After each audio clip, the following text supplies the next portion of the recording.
د کابل طبي پوهنتون اړوند د قلبي او صدري ناروغیو روغتون ته څه د پاسه د 53 میلیون افغانیو په ارزښت طبي تجهیزات اخیستل شوي دي. د یاد روغتون رئیس ډاکټر عبدالکبیر له هوریت نیوز سره په خبرو کې وویل د یورو ایشیا هارت فاونډیشن له لوري د قلبي او صدري روغتون لپاره 41 قلمه طبي تجهیزات څه د پاسه د 53 میلیون افغانیو په ارزښت اخیستل شوي دي. د په وینا دغه 41 قلمه طبي تجهیزاتو کې د امراضو د تشخیص او د عملیاتو د ترسره کولو وسایل او د الټراساوند د برخې تجهیزات شامل دي.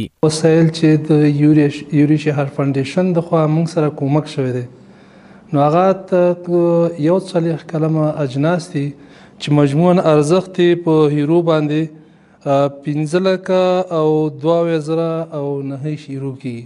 په افغانیو باندې 53 میلیونه 3 لکه 8,000 روپۍ راځي.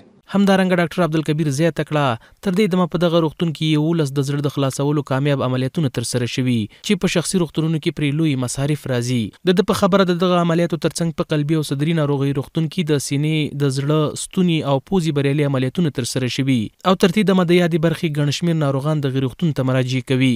علاوه د هغې نه موږ په دغه کم وخت کې تقریبا چې 11-12 هغه عملیاتونه چې هغې ته زړه خلاصېږي چې په هیڅ عملیاتي شفاخانو کې دا نه اجرا کیږي. یوازینۍ شفاخانه زموږ ده چې دا عملیات ته موږ اجرا کړی دی یو تقریبا چې 11 ته د عملیاتونه موږ رسولي. د دغه روغتون روغتیا پالان وایي د نوو طبي تجهیزاتو له اخیستلو سره سم په ټولو معایناتو کې شفافیت رامنځته شوی دی. په وینا یې دغه تجهیزات په کم وخت ډیر معاینات په باوري توګه ترسره کوي. د دوی په اند تیر په پرتله اوس مهال د نوو ماشینو له اخیستلو سره سم د مریضانو په تشخیص کې ګڼې ستونزې هوارې شوي دي. دا واقعا یو نوی ماشین دی د جی د کمپنۍ ډیر قیمتي ماشین ډیر ښه ریزولوشن لري. دغه ماشین 3 پروبه لري چې په دغه 3 پروبو باندې موږ ټول معاینات کولی شو. دغه پروبې چې ده د نس ټول معاینات چې څه تکلیفونه موجود دي په دې باندې موږ معاینات په اجرا کوو. بل پروب چې دی لینر پروب دی چې اکثرا دغه لینر پروب د موږ ضرورت و مخکې ماشین چې و دومره ریزولوشن یې ښه نه و سابقه ماشین و.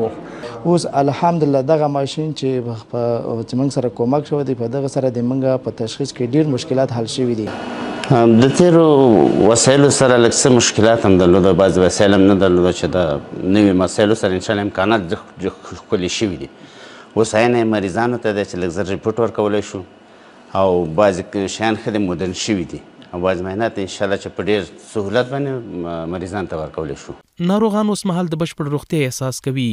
وایي ګڼو خصوصي روغتونونو ته د تداوۍ لپاره تللي وه خو کومه نتیجه یې ورنه کړه. د دوی په اند له کومې ورځې چې دغه روغتون ته راغلي د تداوۍ ترڅنګ اوس مهال د بشپړ روغتیا احساس کوي. زه پروت وم ډېر ضعیف وم بیخي په حال په دنیا خبر نه وم. ودلته مې په اواز مغه کڅه پورته راځي کېده زه یې پېچ پوه نه شوم. هر څو ورځې کېږي که څه وایم دونه خوشحاله یم چې لکه د خدای په دیدار چې خوشحاله یم. نننۍ به د ما انشاءالله چې نهمې که لسمه ورځ به د عملیات شي. سې شنبې پر ورځ باندې عملیات شوی یم. بیخی ډېر خدمت وکړو. خدمت وکړ خدمت کوي. راضی هستم از دکترها و نرساش.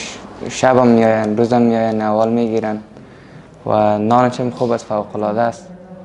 چاش مثال یا برنج میاره شا و شیروا میاره برای صبح یعنی شیر و این چیزا میاره. د کابل طبي پوهنتون اړوند د قلبي او صدري ناروغیو دغه روغتون کې سلګونه روغتیايي پرسونل اوس مهال په دندو بوخت دي او هر ورځ سلګونه کسانو ته په روغتیايي برخه کې د تداوۍ ترڅنګ تشخیصي خدمات وړاندې کوي. محمد عمران سرکوټوال، هوریت نیوز، کابل.